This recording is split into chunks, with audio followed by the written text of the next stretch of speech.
हस्तमुल्लेखनभित्तये सच्चिदानन्दरूपाय शिवाय परब्रह्मणे नमः।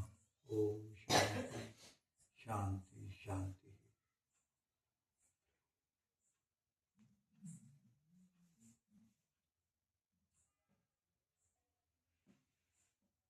ಬಹುಶಃ ಇದು 7ನೇ ಸತ್ಸಂಗ ಅಂತ ಅನ್ನಿಸ್ತದೆ ನನಗೆ.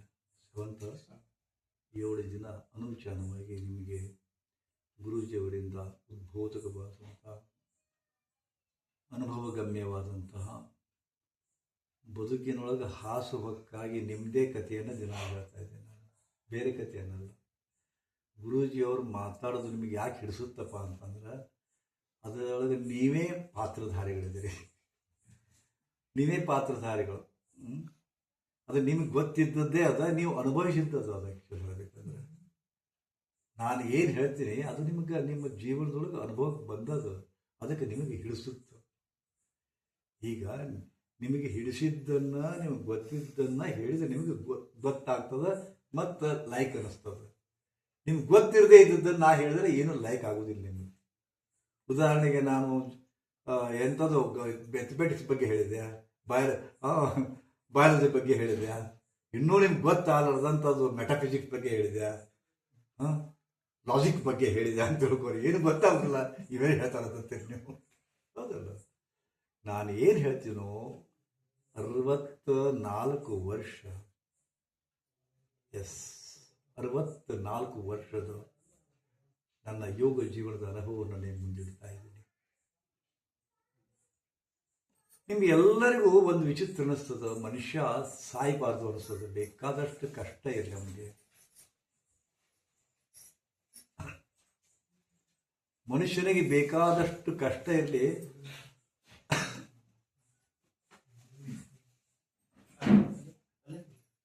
ಇನ್ನೊಂದು ಎರಡು ಚೇರ್ ಹಾಕಿಲ್ಲ ಮುಂದೆ.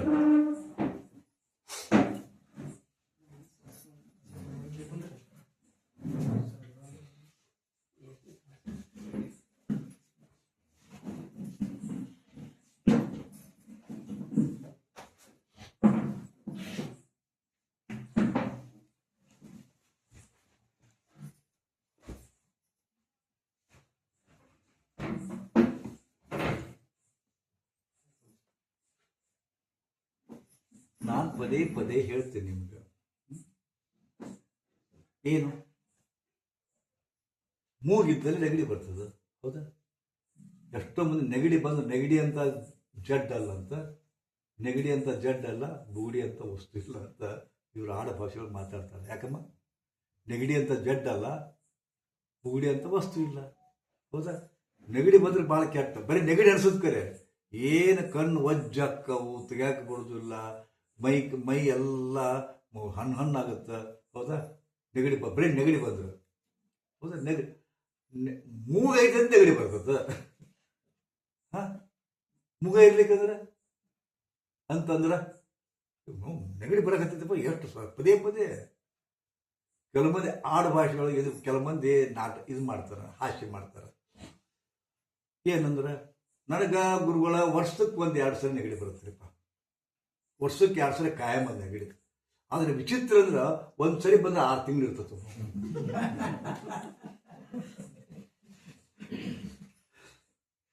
ನೆಗಡಿ ಬರ್ತಿರ್ ಗುರುಗಳ ಎಷ್ಟು ಸರಿ? ವರ್ಷಕ್ಕೆ 2 ಸಲ. ಆದ್ರೆ ಒಂದು ಬಂತಪ್ಪ ಆದ್ರೆ 6 ತಿಂಗಳು ಹೋಗೋದೇ ಇರೋದು ಅಂದ್ರೆ ಏನಂತ ಅರ್ಥ? ವರ್ಷದ ಹೇಗೆ ನೆಗಡಿಗೆ ಜೀವ ತಲ್ಲಣಗೊಳ್ತದ, ಹಾಗೆ ಮೂಗು ಇದ್ದಲ್ಲೇ ನೆಗಡಿ ಬಂತ, ಹಂಗ ಶರೀರ ಐತಂತಿಕೊಂಡು ಎಲ್ಲ ನೋವುಗಳು ಬರ್ತಾವ. ನಿಮ್ಮ ಶರೀರ ಐತಿ, ಮೂಗು ಐತಂತ ನೆಗಡಿ, ಹಂಗ ನಿಮ್ಮ ಶರೀರ ಅದ, ನೀವು ಬದುಕಿದ್ದೀರಿ. ಸತ್ರ ಯಾವ ಏನು ಬರ್ತಾವ ನಿಮ್ಗೆ? ನೀವು ಸತ್ತ ಹೋದ್ರ ನೋವಿಲ್ಲ, ದುಃಖ ಇಲ್ಲ, ಏನಿಲ್ಲಪ್ಪ. ನೀವು ಜೀವಂತ ಅದಿರಿ ಅಂತ ಬರ್ತಾವು. ಹಂಗಂತ ನೆಗಡಿ ಬರುತ್ತಂತ ಮೂಗು ಕತ್ತರಿಸಕ್ಕಾಗುವುದಿಲ್ಲ. ಹಂಗ ದುಃಖ ಐತೆ ತಿಳ್ಕೊಂಡು ಇದನ್ನು ಬಿಡಕ್ಕಾಗೋದಿಲ್ಲ. ಎಷ್ಟೋ ಮಂದಿ ಹೆದರ್ತಾರ, ದುಃಖಕ್ಕೆ ಹೆದರ್ತಾರ, ಅಪಮಾನಕ್ಕೆ ಹೆದರ್ತಾರ, ಒತ್ತಡಕ್ಕೆ ಹೆದರ್ತಾರ. ಏನ್ ಮಾಡ್ತಾರ? ಅಥವಾ ಹೊಳೆ ಬೀಳ್ತಾರ. ಟ್ರೈನ್ಯಾಗ ತಲೆ ಇಡ್ತಾರೆ, ಕರೆಂಟ್ ಹಿಡ್ಕೊತಾರೆ, ಕೆಲವೊಬ್ಬರು ಆತ್ಮಹತ್ಯೆ ಮಾಡ್ಕೊತಾರೆ, ಕೆಲವರು ಸಹಜ ಸಾವು ಆಕ್ಕವ, ಅನಿರೀಕ್ಷಿತ ಸಾವುಗಳಾಕ್ಕವ, ಆಕ್ಸಿಡೆಂಟ್ ಆಕ್ಕವ. ಆ ಮಾತು ಯಾರಿಗೇನೇ ಆಗಲಿ ಆದರೂ ಮನುಷ್ಯ ಸಾಯಕ್ಕೆ ಮನಸ್ಸು ಮಾಡೋದಿಲ್ಲ, ಬೇಕಾದಷ್ಟು ಕಷ್ಟ ಇರಲಿ. ಕೆಲವೊಬ್ಬರನ್ನ ಬಿಟ್ಟರೆ ಕೋಟಿಗೆ ಒಂದು ಕೋಟಿಗೆ 10 ಮಂದಿ ಬಿಟ್ಟರೆ ಯಾರಿಗೂ ಸಾಯಕ್ಕೆ ಮನಸ್ಸು ಬರೋದಿಲ್ಲ, ಬೇಕಾದಷ್ಟು ಕಷ್ಟ ಇರಲಿ. ಭಂಡ ಜನ್ಮ ಇದೆ, ಆ್ಯಕ್ಚುಲಿ ಭಂಡ ಜನ್ಮ ಇದು. ಹೊಳ್ತಾರ, ಇದನ್ನು ಮಾಡ್ತಾರ, ಉದ್ದಾಡ್ತಾರ, ಇದನ್ನು ಮಾಡ್ತಾರ, ಆದರೂ ಸಾಯ್ಬೇಕಂತ ಯಾರಿಗೂ ಮನಸ್ಸು ಬರೋದಿಲ್ಲ. ಅದು ವಿಚಿತ್ರ ಅಂದ್ರೆ ಋಷಿಕೇಶ್ದೊಳಗೆ ನಾ ಕ್ಯಾಂಪ್ ಮಾಡ್ತಿದ್ದೆ. ಕ್ಯಾಂಪ್ ಮಾಡಿದಾಗ ರಾಮದೇವ್ ಬಾಬಾನು ಬಂದಿದ್ದಲ್ಲಿ ಕ್ಯಾಂಪಿಗೆ. ನಮ್ಮ ಕ್ಯಾಂಪಿನ ಪಕ್ಕದಲ್ಲಿ ಬಂದಿದ್ರು. 1-2 ನಿಮಿಷ ಬಂದು ಹೋದರು. ರಾಮದೇವ್ ಬಾಬಾ ಏನು ಮಾಡ್ತಿದ್ರಪ್ಪ ಅಂದ್ರೆ ಅವಾಗ ಅಲ್ಲಿ ಹರಿದ್ವಾರದೊಳಗೆ ಸೈಕಲ್ ಬ್ಯಾಗ್ ಇಡ್ತಿದ್ರು. ಮಾತ್ರ ಅವರು ಸೈಕಲ್ ಬ್ಯಾಗ್ ಮನೆಗೆ ಹೋಗಿ ಅವರು ಚಿಕಿತ್ಸೆ ಕೊಟ್ಟು ಬರ್ತಿದ್ರು. ಕೆಲವೊಂದು ಅಕ್ಯುಪ್ರೆಷರ್ ಟೆಕ್ನಿಕ್ಕು ಮತ್ತು ಇದನ್ನು ಮಾಡೋದು, ಮಸಾಜ್ ಟೆಕ್ನಿಕ್ಕು ಹೇಳೋರು ಮಾಡಿನೂ ಮಾಡ್ಯಾರ. ಅಂಥ ಒಬ್ಬ ಅತ್ಯಂತ ಸಾಮಾನ್ಯ ವ್ಯಕ್ತಿ ಇವತ್ತು ಜಗದ್ವಿಖ್ಯಾತ ಆಗಿದ್ದಾರೆ. ಜೀರೋದಿಂದ ಹೆಂಗೆ ಹೀರೋ ಆಗ್ತಾರೆ ಅನ್ನೋದಕ್ಕೆ ರಾಮದೇವ್ ಬಾಬಾ ಅವರು ಸಾಕ್ಷಿ ಇದ್ದಾರೆ. ಹೌದಾ? ನಡೆದಾಗ ಒಬ್ಬರ ಮನೆಗೆ ಹೋಗ್ಬೇಕಾಗಿ ಬಂತು ನನಗೆ. ಗುರುಜಿ ನಮ್ಮ ಮನೆಗೆ ಬರಲಿ ಒಂದ್ಸಲ ಪಾದ ಹಿಡಿದೆ. ಹೋಗೋಣ. ಸಣ್ಣ ಮನೆ ಹರಿದ್ವಾರದೊಳಗೆ. ಅವಾಗ ಒಳಗಿಂದ ಗುರುದು ಸಪ್ಲ ಕೇಳಿಸ್ತು. ಯಾರು ಅಂತ ಕೇಳಿದೆ. ನಮ್ಮ ಅಮ್ಮಾರಿಗೆ ಅಂತ ಅಂತಂದ್ರೆ. ಯಾಕೆ ಏನಾಗಿದೆ? ಇಲ್ರಿ ಗುರುಜಿ, ಒಟ್ಟು ಮುಕ್ಕೊಂಡಾರ ಎಷ್ಟು ವರ್ಷ ಎಷ್ಟು ದಿವಸ ಆಯ್ತು ಮಕ್ಕೊಂಡು ಅಂತ. ನಾನು ಗುರುಜಿ ಎಷ್ಟು ದಿವಸ ಆತಂತ ಕೇಳಬೇಡ್ರಿ, ಎಷ್ಟು ವರ್ಷ ಆತಂತ ಕೇಳಿದೆ ಅಂತ. ಈಗ ಇದೇನೇ ಮಾತಾಡಾಗುತ್ತೆ. ಹೌದ್ರಿ ಗುರುಗಳ ಅಂತ. ಎಷ್ಟು ವರ್ಷ ಮಕ್ಕೊಂಡು? ಆಕೆಗೆ ಎಷ್ಟು ವರ್ಷ ಅಂತ ಕೇಳಿದೆ. ಆಕೆಗೆ 83 ವರ್ಷ ಆಯ್ತು ಗುರುಗಳ. ಈಗ 83 ವರ್ಷ ಆಯ್ತು ಆಕೆಗೆ. ಮೊನ್ನೆ ಏಪ್ರಿಲ್ಗೆ 83 ವರ್ಷ ಆಯ್ತು ಗುರುಗಳ ಅಂತಂದ. ಮತ್ತು ಮಕ್ಕೊಂಡು ಎಷ್ಟು ವರ್ಷ ಆತಂತ ಕೇಳಿದೆ. ಅವನದೇ ಭಾಷೆ ಒಳಗೆ ಏನು ಹೇಳಿತು? ಮಕ್ಕೊಂಡು 56 ವರ್ಷ ಆಯ್ತು. 56 ವರ್ಷ.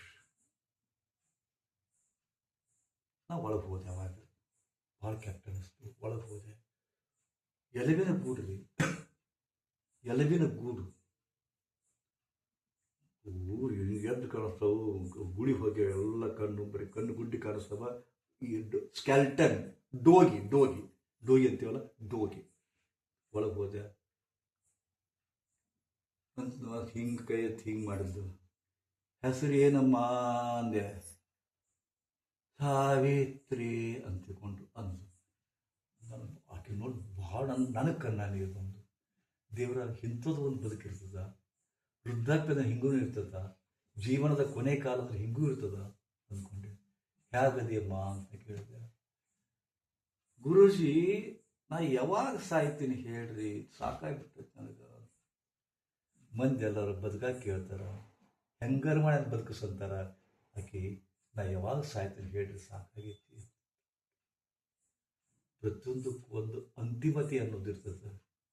ಬದುಕಬೇಕು ಅಂದ್ರೆ ಛಲ ಸಹಿತ ಸೋಲ್ತದೆ. ಅಲ್ಲಿ ಏನಾಯಿತು ಅಂತ ಮತ್ತೆ ಹೊರಗೆ ಬಂದು ಕೇಳಿದೆ. ಗುರೂಜಿ ನಮ್ಮವ್ವ ಮದುವೆ ಆದ ಒಂದು 3-4 ವರ್ಷದೊಳಗೆ ಆಕಿಂದ ಬರ್ತಡೇ ಇತ್ತು. ಕೇಕ್ ತರಕ ಬೇಕರಿ ಹೋಗಿತ್ತು. ಎತ್ತರಿತ್ತದು. ಮೆಟ್ಲ ಮೇಗಿದ್ದ ಬಿಟ್ಟು ಜಾರಿ. ಅವಾಗ ಕೊಲ್ಯಾಪ್ಸ್ ಆಯ್ತು. ಮಲ್ಟಿಪಲ್ ಸ್ಕ್ರಾಸಿಸ್ ಆಗ್ತದೆ. ಮಲ್ಟಿಪಲ್ ಸ್ಕ್ರಾರಾಸಿಸ್ ಅಂತಾರೆ ಅದಕ್ಕೆ. ಅಂದ್ರೆ ಲಕ್ವ ಹೊಡೆದ್ರಪ್ಪ ಅಂದ್ರೆ ಅರ್ಧ ಈ ಕಡೆ ಅರ್ಧ ಈ ಕಡೆ ಹೋಗ್ತದೆ. ಮಲ್ಟಿಪಲ್ ಸ್ಕ್ರಾಸಿಸ್ ಆತಪ್ಪ ಅಂದ್ರೆ ಕೆಳಗಿನ ಭಾಗ ಹೋಗುತ್ತೆ. ಕೆಳಗಿನ ಇಲ್ಲಿ ಮಟ್ಟ ಎಲ್ಲ ಇರ್ತದೆ. ಊಟ ಮಾಡ್ತಾರ, ಮಾತಾಡ್ತಾರ, ಇದನ್ನ ಮಾಡ್ತಾರ. ಹೌದಾ? ಆಮೇಲೆ ಕೆಳಗಿನ ಭಾಗ ಎಳ್ಕೊಳಕ್ಕಾಗೋದಿಲ್ಲ. ನೊಣ ಕೂತ್ರ ಹೊಡ್ಕೊಳಕ್ಕಾಗೋದಿಲ್ಲ. ಇದು ಗೊತ್ತಿದ್ದು ಏನು ಗೊತ್ತಾಗೋದಿಲ್ಲ. ಇಲ್ಲಿ ಹೊಕ್ಕಳಿಂದ ಕೆಳಗಿನ ಭಾಗ ಏನು ಗೊತ್ತಾಗೋದಿಲ್ಲ. ಮಲ್ಟಿಪಲ್ ಸ್ಕ್ರಾಸಿಸ್ ಅಂದರು. ಬಾಗಿಂದ ಎಲ್ಲ ಹೋಗಿ ಮುಂದೆ ಆಮೇಲೆ ಸಣ್ಣಗೆ ಎಲ್ಲ ಪ್ರಜ್ಞೆ ಹೋಗ್ಕೊಂತ ಬಂತು. ಕಾಲು ಎಳ್ಕೊಳಕ್ಕಾಗೋದಿಲ್ಲ, ಇದಾಗೋದಿಲ್ಲ. ಹೊಡ್ಕೊಂಡೆಲ್ಲ ಬಕ್ಕೊಂಡಾಳ. ಮುಂದೆ ಬೆಡ್ ಮೇಲೆ ಹಾಕಿದೀವಿ. ಬೆಡ್ ಸೋರಾತು. ಎಲ್ಲ ಚರ್ಮ ಸುಲಿದು ಮೋಸನ ಕಾಣಕತ್ತಿತ್ತು. ಈಗ ಆಕಿನ್ನ ವಾಟರ್ ಬೆಡ್ ಮೇಲೆ ಹಾಕಿ ಗುರುಗಳು ಅಂತಂದು. ಅವಾಗ ನಾನು ಹಿಂಗೆ ನೋಡಿದೆ, ಪೂರ ಖಂಡನ ಕಾಣಿಸ್ತು. ಒಂದು ಕಡೆ ಹಳ್ಳಿದ್ಲಕ್ಕೆ ಪೂರ ಎಲುಬು ಚರ್ಮ ಹತ್ಕೊಂಡತ್ತಿ, ಹೋಗ ಇದು ಖಂಡ, ಮಾಂಸ ಖಂಡ. ಭಾಳ ನನಗೆ ಶಾಕ್ ಆಯ್ತದ. ಹೌದಾ, ಇದು ಒಂದು ಕಥೆ ಆತಪ್ಪ ಅಂದ್ರೆ ಋಷಿಕೇಶದೊಳಗೆ ಒಬ್ಬರನ್ನ ಭೇಟಿಯಾಗಿ ಹೋಗಿದ್ವಿ. ಅಲ್ಲಿ ಹಿಮಾಲಯದೊಳಗೆ ಅನೇಕ ಅದ್ಭುತ ಆಗ್ತವೆ. ಮನುಷ್ಯನಿಗೆ ಒಂದು ಸ್ವಚ್ಛತ, ಏನು ಹೆಚ್ಚು ಕಾಲ ಬದುಕಬೇಕು, ದೀರ್ಘಾಯು ಆಗಬೇಕಂತ ತಿಳ್ಕೊಂಡಲ್ಲ. ಎಲ್ಲರೂ ಸಾಯ್ಬೇಕಂತ ಯಾರೂ ಇಚ್ಛೆ ಪಡೋದಿಲ್ಲ, ಇನ್ನಷ್ಟು ಬದುಕಬೇಕು. ನಾ ಹೇಳ ಭಂಡ ಜನ್ಮ ಇದೆ ಅಂತ ತಿಳ್ಕೊಂಡು ಇನ್ನಷ್ಟು ಬದುಕಬೇಕು. ಎಷ್ಟು ಈಗ ಬಂದವ, ಈಗ ಗುಳಿಗೆ ಬಂದವ್ರು, ಈಗ ದೀರ್ಘಾಯು ಮಾಡುವಂಥ ಗುಳಿಗೆ ಬಂದವ. ಜಿನ್ಪಿಂಗ್ ತೊಗೊಂತಾನ ಅವನ್ನ, ರಾಜಕಾರಣಿಗಳೆಲ್ಲ ತೊಗೊಂಡಾರ. ಅವರು ಎಲ್ಲರೂ ಅಮೇರಿಕಾದಾಗ ಸಿಗತ್ತವು, ಅವ್ನು ತೊಗೊಂಡಾರ. ಮೈ ಸುಕ್ಕ ಬಂದ್ರೆ ಮತ್ತೆ ಹೊಸ ಅವನಾಗುತ್ತದೆ. ಕ್ರೀಮ್ ಬಂದವ, ಇವೆಲ್ಲ ನೆರಿಗೆ ಹೋಕ್ಕವ, ಇಂಥವೆಲ್ಲ ಬಂದಾವ ಈಗ. ಹೌದಾ, ಇದನ್ನು ಮಾಡ್ಕೊಂತ ಒಬ್ಬವ 213 ವರ್ಷ 213 ವರ್ಷ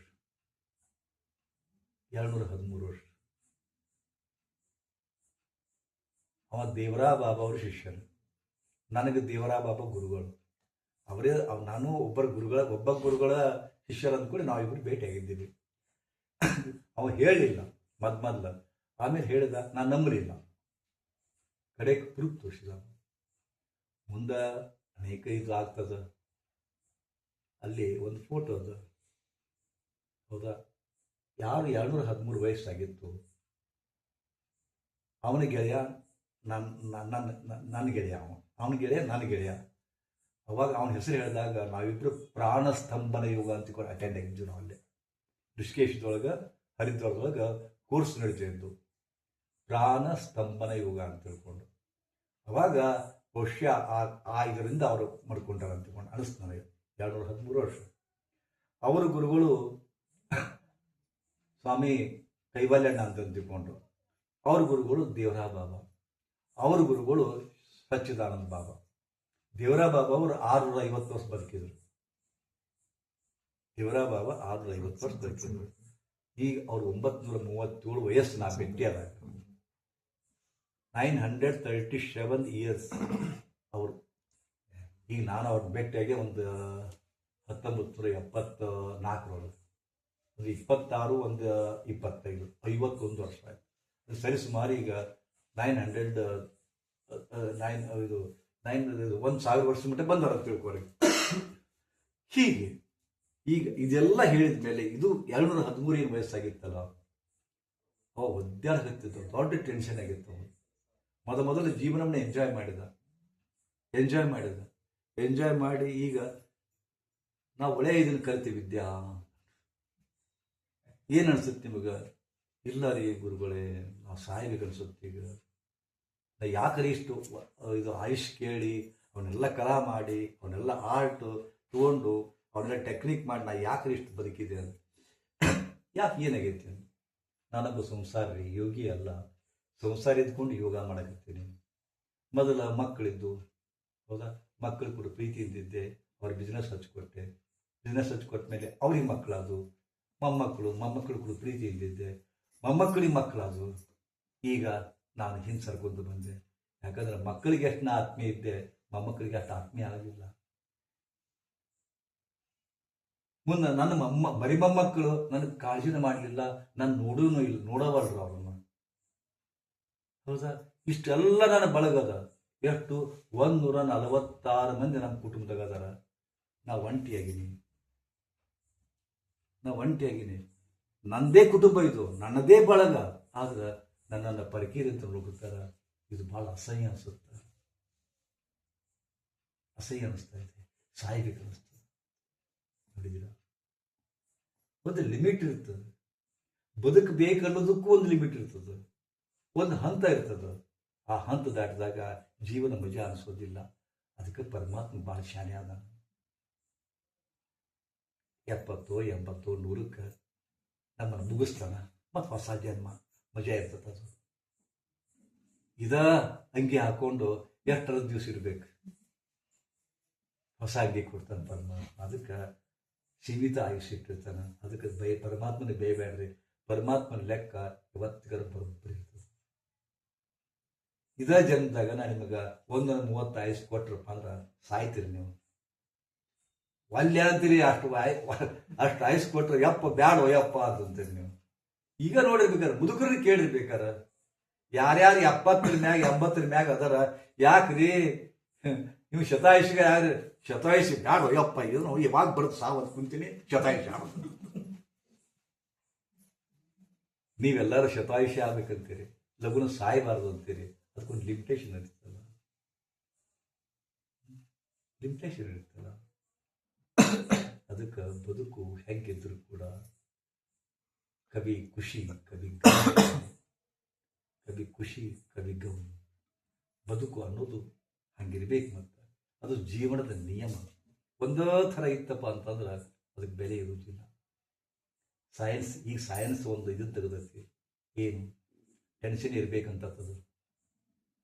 ನೀವು ಟೆನ್ಷನ್ ಅವಾಯ್ಡ್ ಮಾಡ್ಕೊಂಡು ಹತ್ತಿರಲ್ಲ, ಟೆನ್ಷನ್ ಇರ್ಬೇಕಂತದ್ದು ಸೈನ್ಸು.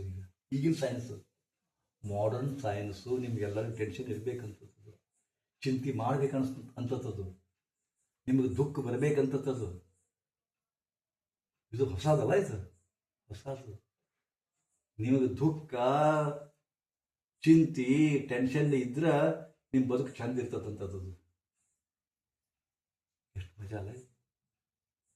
ಅದಕ್ಕೆ ಉತ್ತರ ಕೊಡ್ತದೆ ಸೈನ್ಸು. ಏನು ಒಂದು ಅಮೇರಿಕಾದಾಗ ನಾನು 4 ತಿಂಗಳಿದ್ದೆ. ಅವಾಗ ಏನು ಇನ್ನೂ ನಾನು 2006ಕ್ಕೆ ಹೋಗಿದ್ದೆ, 4 ತಿಂಗಳಿದ್ದೆ. ಅವಾಗ ನಮ್ಮಲ್ಲಿ ಇನ್ನೂ ಭಾಳ ದಾರಿಗಳು ನೋಡೋಂಗಿರಲಿಲ್ಲ, ಬರೀ ತಗ್ಗು ದಿನ. ಇಲ್ಲೇ ಬಾಗಲಕೋಟೆ ಹುಬ್ಬಳ್ಳಿ ರೋಡನ್ನ ಸಿಂಗಲ್ ರೋಡು ತಗ್ಗು ದಿನ.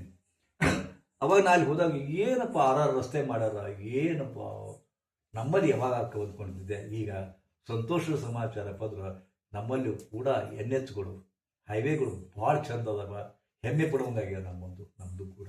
ಆ ಮಾತು ಬೇರೆ. ಅವಾಗ ಒಬ್ಬ ಇಂಜಿನಿಯರ್ನ ಶಿಷ್ಯ ಆಗಿದ್ದ ಅಲ್ಲಿ ಬೋಸ್ಟನ್ದೊಳಗೆ. ಅವಾಗ ನಾನು ಅಲ್ಲಿ ಭಾಳ ಮಂದಿ ನನ್ನ ಶಿಷ್ಯ ಇದ್ದಾರೆ ಅಲ್ಲಿ ಬೋಸ್ಟನ್ದೊಳಗೆ. ಅವ ನನ್ನ ಕರ್ಕೊಂಡೋಗಿದ್ದು ಬೋಸ್ಟನ್ ಅಡ್ಡಾಡ್ಸಕ್ಕೆ. ಹೊರವಲಯದಕ್ಕೆ ಹೋಗಿದ್ದೀವಿ, ಅಲ್ಲಿ ಬೇರ್ಸ್ದು ಶೋ ಇತ್ತು, ನೋಡಕ್ಕೆ ಹೋಗಿದ್ದೀವಿ. ಅಲ್ಲಿ ಒಂದು ದೊಡ್ಡ 10 ದಾರಿ, 5 ಆ ಕಡೆ 5 ಈ ಕಡೆ ನಡೆದಿತ್ತು. ಇದು ಎಲ್ಲಿದ್ದು ಅಂತ ಕೇಳಿದ್ವಿ. ಹೌದಾ, ಸುಮಾರು ಇದು ಗುರುಗಳ ಇದು ಹೇಳಬೇಕು 6500 ಕಿಲೋಮೀಟರ್ ಉದ್ದದ್ದು ಹೆದ್ದಾರಿ ಇದು ಅಂತ. ಎಲ್ಲಿಂದ ಎಲ್ಲಿ ಹೋಗುತ್ತೆ ಒಂದು ಹೇಳೋದು ನಗರ ನನಗೆ ಗೊತ್ತಿಲ್ಲ. ಬೋಸ್ಟನ್ ಟು ಆ ನಗರ ಮಟ್ಟ ಆಯ್ತು. ಮತ್ತು ಇದು ಹೆಂಗೆ ಇಲ್ರಿ ಗುರು, ಇದ್ರದ್ದು ಸ್ಪೆಷಾಲಿಟಿ ಏನಪ್ಪ ಅಂತಂದ್ರೆ ಒಂದು ಸಹಿತ ಕರ್ವಿಂಗ್ ಇಲ್ಲ, ಒಂದು ಇದು ಇಲ್ಲ, ಡಾಂಕ್ ಇಲ್ಲ, ರಸ್ತೆ ಇಲ್ಲ, ಸ್ಟ್ರೇಟ್ 62-63 ಕಿಲೋಮೀಟರ್ ಸ್ಟ್ರೇಟ್ ರೋಡ್ ರೀ ಅಂತ. ಸ್ಟ್ರೇಟ್ ರೋಡ್ ಅಂತ. ಒಂದೇ 10 ಪಥದ ದಶಪಥದ. ನಮ್ಮಲ್ಲಿ ಮೈಸೂರಿಗೆ 10 ಪಥ ಆಗ್ಯಾವ. ಈಗ ನಮ್ಗೆ ದೊಡ್ಡ ಇದು ಇಲ್ಲ, 10 ಪಥ ಮಾಡ್ಯಾರ. ಮುಂದೆ ಇನ್ನು ಇದು ಯಾವಾಗ ಓಪನ್ ಆಗತ್ತಂದ್ರೆ, ಇದು ನಮ್ಮ ಅಮೇರಿಕಾದಾಗ ಏನು ಗುರುಗಳು ಹೇಳ್ತೀನಿ, 50 ವರ್ಷದ್ದು ನಿಮ್ಮಲ್ಲಿ ಪಂಚವಾರ್ಷಿಕ ಯೋಜನೆ ಹಾಕುವಲ್ಲ, ನಮ್ದು 50 ವರ್ಷದ ವಾರ್ಷಿಕ ಯೋಜನೆ ಇದು. ದಿನ ಎಷ್ಟು ಕಾರ್ ಓಡ್ತಾವ ಅದು ಕ್ಯಾಲ್ಕುಲೇಷನ್ ಇರ್ತದೆ. ಮುಂದೆ 50 ವರ್ಷಕ್ಕೆ ಎಷ್ಟು ಬರ್ತಾವ ಅಂತ ತಿಳ್ಕೊಂಡು 50 ವರ್ಷಕ್ಕೆ ಓಪನ್ ಮಾಡ್ತಾರಂತ ಅದನ್ನ. ಹೌದಾ, ಆದ್ರೆ ನಾನು ಬಂದು 3-4 ವರ್ಷಕ್ಕನ ಓಪನ್ ಆಗ್ತದ. ಆ್ಯಕ್ಚುಲಿ ಎಂದೋ ಸ್ಟಾರ್ಟ್ ಆಗಿತ್ತು ಅದು. ಆಯಿತು, ಮುಂದೆ ನನಗೆ ಅದು ಮರ್ತು ಬಿಟ್ಟಿದ್ದು. ನಾನು ಬಂದ ಮೇಲೆ ಮುಂದೆ ಅಲ್ಲೇ ಸ್ಯಾನ್ ಫ್ರಾನ್ಸಿಸ್ಕೋದೊಳಗೆ ಒಬ್ಬರು ನಮ್ಮ ಶಿಷ್ಯರದವರು, ಅವ್ರಿಗೆ ಗೊತ್ತಿತ್ತು ಅದು. ಅವ್ರು ಮಾತಾಡಿದ್ದೆ, ಇಲ್ಲಿ ಬಂದಿದ್ರು ಅವರು, ನಮ್ಮ ಆಶ್ರಯಕ್ಕೆ ಬರ್ತಾರೆ ಅವರು. ಅದು ಓಪನ್ ಆಗ್ತದೆ ಅಂತ ಕೇಳಿದೆ. ಗುರುಜಿ ಓಪನ್ ಆಗೈತಿರಿ ಅಂತಂದು. ಹೆಂಗೆ ನಡೆದು? ಅಯ್ಯೋ ಅಂದ್ರು ಅವರು. ಯಾಕೆ ಅಂತಂದೆ, ಮತ್ತೊಂದು ಕ್ಲೋಸ್ ಮಾಡ್ಯಾರ. ಎಷ್ಟೋ ಕೋಟಿ ಡಾಲರ್ ಖರ್ಚು ಮಾಡಿ ಸ್ಟ್ರೇಟ್ ರೋಡ್ ಅಂತ ಕೂಡ ಹೆಮ್ಮೆ ಪಟ್ಕೊಂಡು ಮಾಡಿದ್ದು ರೋಡು ಕ್ಲೋಸ್ ಮಾಡ್ಯಾರ ಅಂತಂದ್ರು. ಯಾಕೆ ಅಂತ ಕೇಳಿದೆ. ಗುರುಗಳು ಹೇಳಬಾರ್ದ್ರಿ, ಇದು ಇಂಜಿನಿಯರ್ಸ್ ಟೆಕ್ನಾಲಜಿ ಬಳಸಿ ಎಲ್ಲ ಭಾಳ ಚಂದ ಮಾಡಿದ್ರು. ಆದ್ರೆ ದಿನ 1000 ಇದು ಆಗತ್ತಿತ್ತು ಆಕ್ಸಿಡೆಂಟ್. ದಿನ 1000 ಎವರೇಜ್, ಒಂದು ದಿನಕ್ಕೆ 1000 ಆಕ್ಸಿಡೆಂಟ್ ಆಗತ್ತಿದ್ದು. ಹೀಗಾಗಿ ಆ ರಸ್ತೆ ಬ್ಯಾಡ ಅಂದ್ಕೊಂಡು ಕ್ಲೋಸ್ ಮಾಡ್ಯಾರ. ಏನಿದು ವಿಚಿತ್ರ ಯಾಕೆ ಅಂತ ಕೇಳಿದೆ. ನಮ್ಮ ಟೆಕ್ನಾಲಜಿ ಫೇಲ್ ಆತ್ರಿ ಗುರುಗಳ ಅವರು. ಏನು ಟೆಕ್ನಾಲಜಿ ಗುರುಗಳೇ? ಒಬ್ಬ ಡ್ರೈವರ್ 6,000 ಕಿಲೋಮೀಟರ್ ಸ್ಟ್ರೇಟ್ ರೋಡ್ ಹೋದ್ರಪ್ಪ ಅಂದ್ರೆ ಅವಾಗ ವೀಲಿದ್ದ ಕೆಲಸನೇ ಇರಲಿಲ್ಲ ಗುರುಗಳು. ಹಿಂಗೆ ಹಿಡ್ಕೊಂಡು ಕುಂತು ಬಿಡ್ತಾರ, ನಿದ್ದೆ ಬಂದ್ಬಿಡುತ್ತೆ. ನಿದ್ದೆ ಬಂದ್ಬಿಡ್ತದ, ಮತ್ತೆ ಕೈ ಕೆಲಸ ಇಲ್ಲ, ಓನ್ಲಿ ಗಣ್ಣಿ ಹಿಂಗೆ ನೋಡ್ಕೋತ ಹಿಂಗೆ ಹಿಡಿದಿರ್ತಾನ, ಹಿಂಗೆ ಹೋಗ್ತಾರಲ್ಲ, ನಿದ್ದೆ ಬಂದ್ಬಿಡ್ತದ. ಹಿಂಗಾಗಿ ಆಕ್ಸಿಡೆಂಟ್ ಆಗ್ತಿದ್ದು. ತತ್ವ ಏನಪ್ಪ ಅಂದ್ರೆ ಸ್ಟ್ರೇಟ್ ರೋಡ್, ಡೊಂಕು ದಾರಿ ಇಲ್ಲದ ರೋಡು ಭಾಳ ಡೇಂಜರಸ್. ಡೊಂಕು ದಾರಿ ಬೇಕು, ಅವಾಗ ದಾರಿ ಡೊಂಕ್ ಆಗಬೇಕು, ಕರ್ವಿಂಗ್ ಇರಬೇಕ, ಅದನ್ನ ಮನುಷ್ಯ ಎಚ್ಚರಿರ್ತಾನೆ. ಹೋಗ್ತಿರಲ್ಲ ಇದನ್ನ ಎಲ್ಲಿ ಸ್ಟ್ರೇಟ್ ಹೊಡಿತಪ್ಪ ನಿದ್ದೆ ಹತ್ತದ, ಏನ್ ಕೆಲಸ ಇರುತ್ತಿಲ್ಲ. ಹಂಗ ಬರೀ ಸುಖ ಜೀವನದಾಗ, ಬರೀ ಸುಖಪ್ಪ. ಆಳ್ಕಾಳುಗಳು ಬಂದ್ರು, ದಿನ ತಿನ್ನೋದು, ಬಜಿ ತಿನ್ನೋದು, ಮಿರ್ಚಿ ತಿನ್ನೋದು, ಬೇಳ್ಪುರಿ ತಿನ್ನೋದು, ದಹಿಪುರಿ ತಿನ್ನೋದು, ಅದನ್ನ ತಿಂದ್ಯಾ, ಬಜಿ ಏನು ದ್ವಾಸಿ ತಿಂದ್ಯಾ, ದಿನ ತಿನ್ನೋದು, ತರತರ ಬಾರಿ ತಿನ್ನೋದು, ಸುಖ. ಬರೀ ಕಾಯಿಗೊಬ್ಬರ ಆಳು, ಕಾಲಿಗೊಬ್ಬರ ಆಳು, ಅರಮನೆ ಅಂತ ಮಣಿ ಎಲ್ಲ ಅದಾವ. ನಾ ಹೋಗಿದ್ದೆ ಅವ್ರ ಮನ್ಯಾಗ, ಏನ್ ಸುಖದಿದ್ದದ್ರಿ? ಎಲ್ಲಿ ಸುಖ ರೀ ಸುಡುಗಾಡ ಅಂದವ. ಎಲ್ಲಿ ಸುಖ ರೀ ಸುಡುಗಾಡ ಅಂದ. ಯಾಕೆ ಏನಾಗಿತ್ತಪ್ಪ ಅಂದ, ಈಗ ಏನು ಟೆನ್ಷನ್ ಇಲ್ಲ, ಹಿಂಗಾಗಿ ಭಾಳ ಟೆನ್ಷನ್ ಆಗಿತ್ತ ನಾವು ಜೀವನದಾಗ ಏನು ಟೆನ್ಷನ್ ಇಲ್ಲ, ಅದಕ್ಕೆ ಟೆನ್ಷನ್ ಆಗಿತ್ತಪ್ಪ. ನೋಡಿ ಎಂತ ವಿಚಿತ್ರದು. ನಾವು ಏನೂ ಟೆನ್ಷನ್ನೇ ಇಲ್ಲ ಅಂತ ಅನ್ನೋದು ದೊಡ್ಡ ಟೆನ್ಷನ್ ಆಗಿರ್ತೀವಿ ಅವಾಗ. ಇದಕ್ಕೇನಂತೀರಿ ಗುರುಗಳ? ಏನಾರ ಚಿಂತೆ ಬೇಕ್ರಿ, ಏನಾರ ದುಃಖ ಬೇಕ್ರಿ, ನಮಗೆ ಒಟ್ಟು ಟೆನ್ಷನ್ನೇ ಇಲ್ಲ, ದುಃಖನೂ ಇಲ್ಲ, ಏನಿಲ್ಲ, ಒಂದ ತರ ಜೀವನ ರೀ. ಅರಮನೆ ಅಂತ ಮಣಿ, ರಾಜಕುಮಾರಿ ಅಂತ ಹೆಂಡತಿ, ರಾಜಕುಮಾರ್ ಅಂತ ಮಕ್ಕಳು, 100 ಆಳುಗಳು, ದೊಡ್ಡ ಬಿಸ್ನೆಸ್ ಮಾಡಮ್ಮ. ಎಲ್ಲಿ ಆಸ್ತಿ ನಮಗೂ ಗೊತ್ತಿಲ್ಲ, ಎಲ್ಲೆಲ್ಲಿ ಆಸ್ತಿ ನಮಗೂ ಗೊತ್ತಿಲ್ಲ, ನಮ್ಮ ಅಪ್ಪಗೂ ಗೊತ್ತಿಲ್ಲ. ಹೌದಾ? ಹಿಂಗಿದ್ದಾಗ ಈ ಬ್ಯಾಸನಿಸ್ಬಿಟ್ಟೈತ್ರಿ ಅಂತಂದ. ಈ ಜೀವನ ಬ್ಯಾಸನಿಸೈತಂತ ನಮ್ಮ ಏನಂತ ಹೇಳಿದಕ್ಕೆ. ಅದಕ್ಕೆ ಸೈನ್ಸ್ ಈ ಕಂಡು ಹಿಡ್ಕೊಂಡತಿ. ಸ್ವಲ್ಪ ಟೆನ್ಷನ್ ಬೇಕು, ಟೆನ್ಷನ್ ಬೇಕು ಅಂದ್ರೆ ನಿಮಗೊಂದು ಮನಸ್ಸು ಐತೆ ಗೊತ್ತಾಗತ್ತೆ. ಟೆನ್ಷನ್ ಬೇಕು, ಅದಕ್ಕೆ ನೀವು ಬದುಕಾಕತ್ತೀರಿ ಅನ್ನೋದು ಗೊತ್ತಾಗತ್ತೆ. ಇರ್ಲಿಕ್ಕಂದ್ರೆ ಆ ಬದುಕಿಗೆ ಏನಿಗೆ ಬೆಲೆ? ಬದುಕಿಗೆ ಬೆಲೆ ಏನ್ರಿ? ಸ್ವಲ್ಪ ಅದಕ್ಕೆ ಹೇಳ್ತಾರ, ಕವಿ ಖುಷಿ ಕವಿ ಕಮ್, ಕವಿ ಖುಷಿ ಕವಿ ಕಮ್. ಒಂದಿಷ್ಟು ಸುಖ, ಒಂದಿಷ್ಟು ದುಃಖ. ಆದ್ರೆ ಇದು ಬ್ಯಾಲೆನ್ಸ್ ತಪ್ಪಾರ್ದು. ಬರೇ ನಿಮ್ಮ ಬದುಕುಗಳ ಬರೇ ದುಃಖ ಆಗುದಿಲ್ಲ, ಬರೀ ಸುಖನೂ ಆಗುದಿಲ್ಲ, ಬರೀ ದುಃಖನೂ ಆಗುದಿಲ್ಲ. ಬ್ಯಾಲೆನ್ಸ್. Yoga is balance. ಸಮತ್ವಂ ಯೋಗ ಮುಚ್ಚತೆ, ಸುಖ ದುಃಖೆ ಸಮೈಕೃತ್ವ, ಲಾಭ ಲಾಭವು ಜಯಾದಿಯವು. ಲಾಭ ಆಗಲಿ, ಹಾನಿ ಆಗಲಿ, ದುಃಖ ಆಗಲಿ, ಸುಖ ಆಗಲಿ ಸಮವಾಗಿರ್ಬೇಕು. ಇದಕ್ಕೆ ಯೋಗ ಅಂತಾರೆ. ಅದಕ್ಕೆ ದುಃಖವೂ ಇಲ್ಲದ ಜೀವನ ಜೀವನವೇ ಅಲ್ಲ, ಬರೀ ಸುಖವೇ ಇರ್ತಕ್ಕಂಥದ್ದು ಜೀವನವೇ ಅಲ್ಲ. ಬರೀ ಲಾಭನಾಗತ್ತ, ಬರೀ ಲಾಭ, ಬರೀ ರೊಕ್ಕ ರೊಕ್ಕ ರೊಕ್ಕ. ಸರಕಿನ ಬೆಳ್ಕೊತಾರೆ ಮಂದಿ. ಎಷ್ಟೋ ಮಂದಿ ಡಾಕ್ಟರ್ಸ್ ಎಲ್ಲಿಡಬೇಕು ರೊಕ್ಕ ಗೊತ್ತಾವ ಅದು. ಯಾಕೆ ಒಂದು ಆಪರೇಷನ್ ಮಾಡಿದ್ರೆ 600 ಲಕ್ಷ, ದಿನ 25 ಆಪರೇಷನ್ ಮಾಡ್ತಾರಂತ. ಗಂಡ ಹೆಂಡತಿ ಕೂಡಿ ದಿನ 20, ಬೆಂಗಳೂರಾಗ ಗಂಡ ಹೆಂಡತಿ ಕೂಡಿ ದಿನ 25 ಆಪರೇಷನ್. ಎಷ್ಟಾಯ್ತು 25 ಕಾಕಿಲ್ಲ, ದಿನ ಕೋಟಿಗಟ್ಲೆ. ಮತ್ತೆ ಏನು ಮಾಡ್ಬೇಕು ಅವರು? ತಿಂತಾರ ಏನು?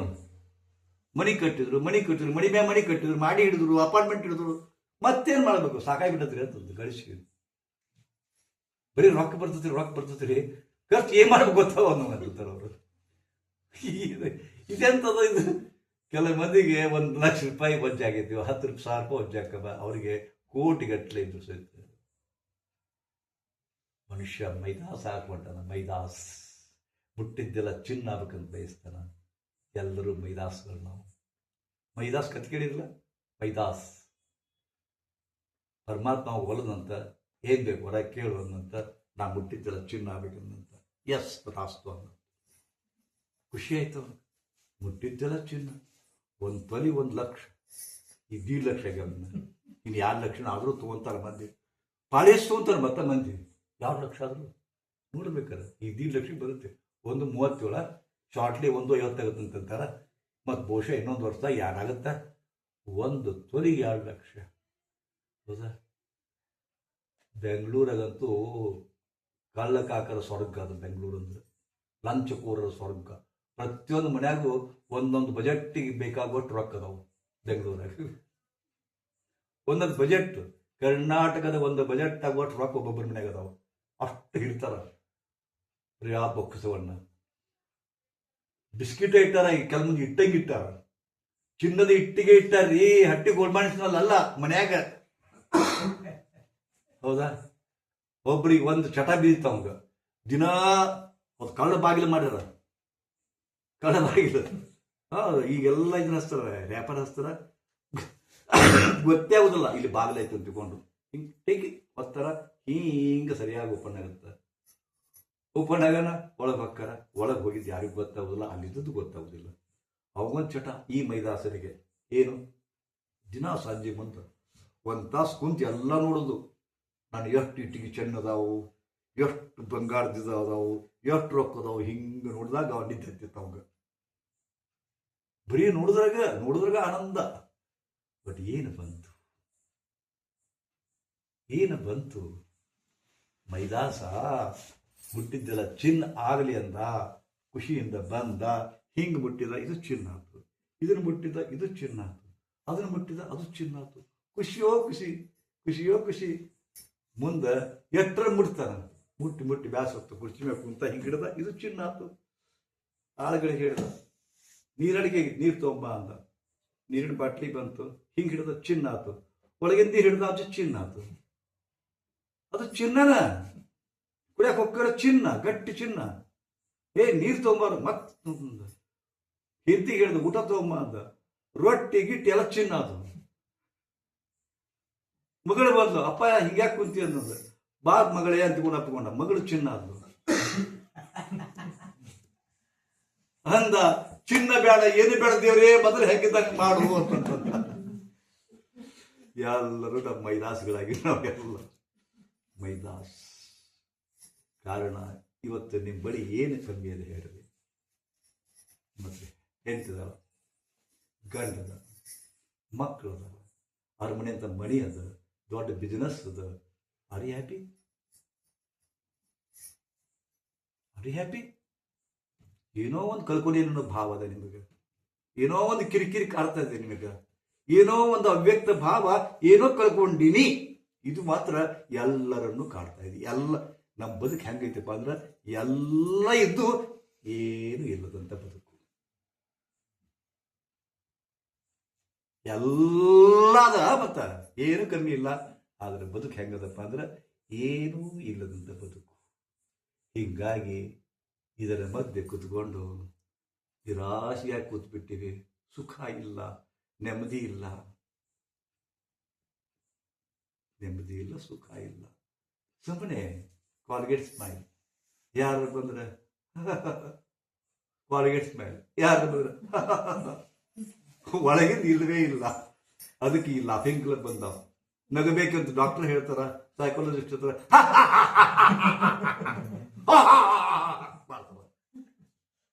ಆರ್ಟಿಫಿಷಿಯಲ್ ನಗೋದು, ಒಳಗಿಂದ ಬರೋದಿಲ್ಲ. ಆರ್ಟಿಫಿಷಿಯಲ್ ನಗಬೇಕಂತ ಅವ್ರು ಹೇಳಿದ್ರು, ಹೆಂಗ್ ನಗುತ್ತಾರ?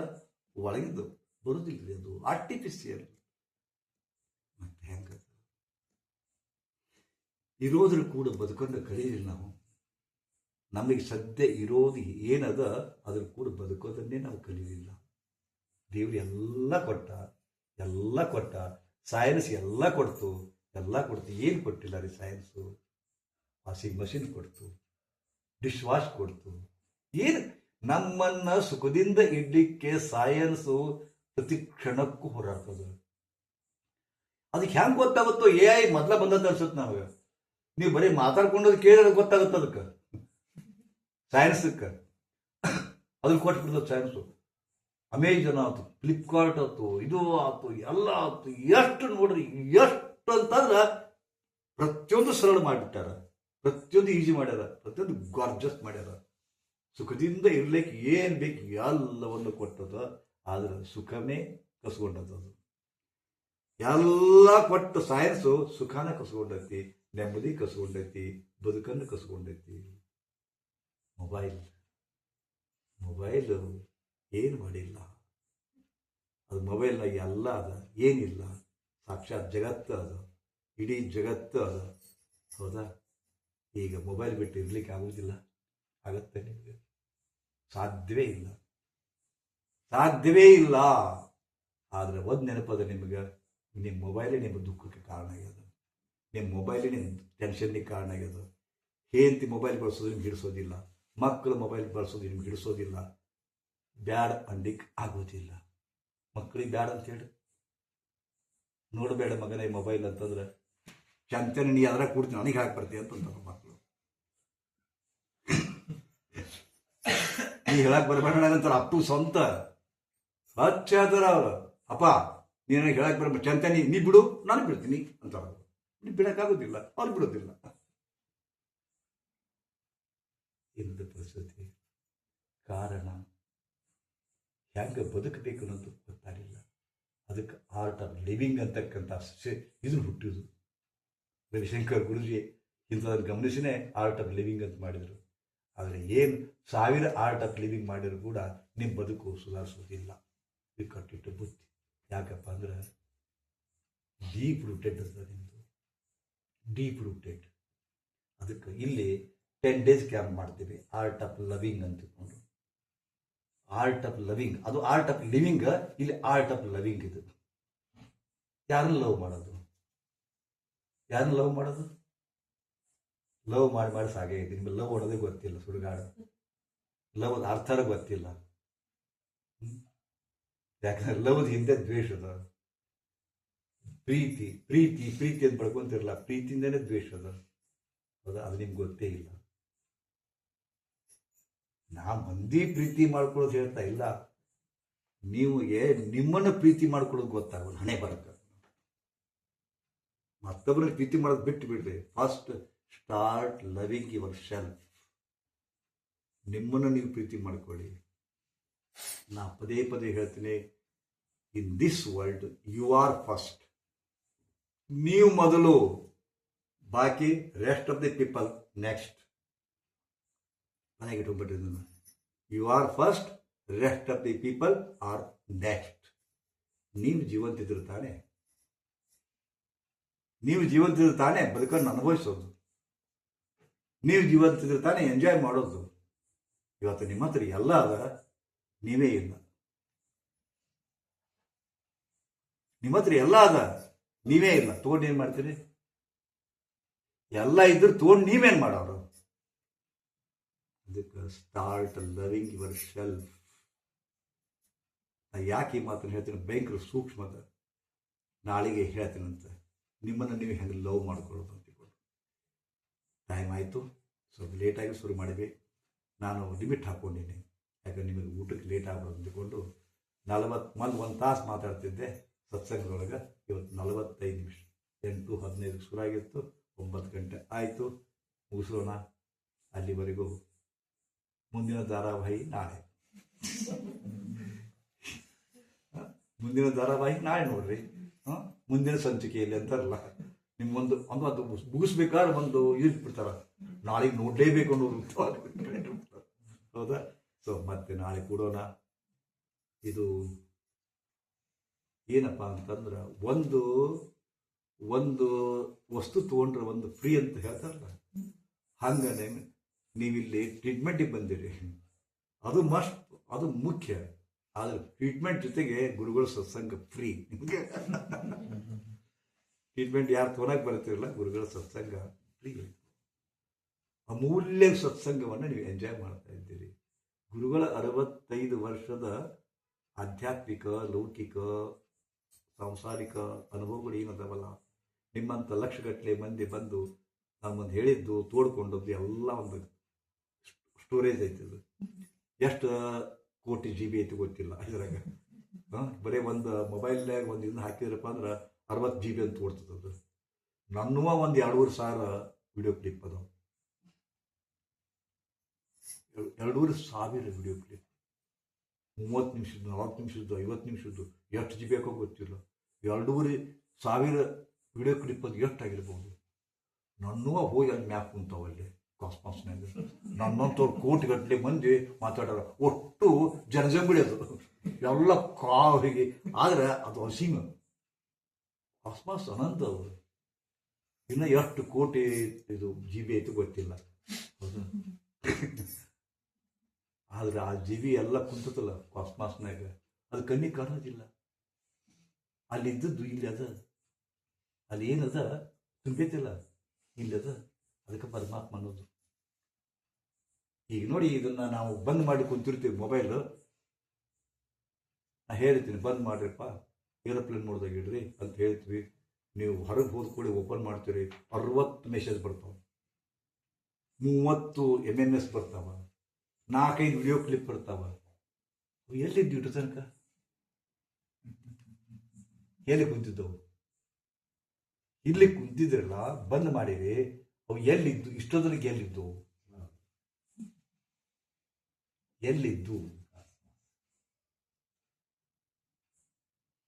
ಮಜಾ ಅದ ಇದು. ಹಿಂಗೆ ಜಸ್ಟ್ ಏರೋಪ್ಲೇನ್ ಮೂಡ್ ತೆಗೆದು ಕೂಡಲೇ, ಡು ನಾಟ್ ಡಿಸ್ಟರ್ಬ್ ತೆಗೆದು ಕೂಡಲೇ ಪಟ ಪಟ ಪಟ ಪಟ ಪಟ ಪಟ ಪಟ ಕೊಯ್ ಕೊಯ್ ಕೊಯ್ ಕೊಯ್ ಕೊಯ್ ಕೊಯ್. ಹೌದಾ? ಒಟ್ಟು ಮಕ್ಕಳ ಇದ್ದು, ಅವು ಬಂದು ಒಟ್ಟು. ಇದುವರೆಗೆ ಎಲ್ಲಿದ್ದು? ಭಾಳ ಮಜಾ ಅದ ಈ ಕಥೆ. ಹೊರಗೆ ಏನೈತಿ, ಒಳಗೆ ಏನೈತಿ, ಇದ್ರಾಗ ಏನೈತಿ, ಬಹಳ ರಮ್ಯ ಅದ ಬದುಕು. ನಾಳೆಗೆ ತಿಳ್ಕೊಳ್ಳೋಣ. ಶ್ರೀ ಗುರುದೇವ್.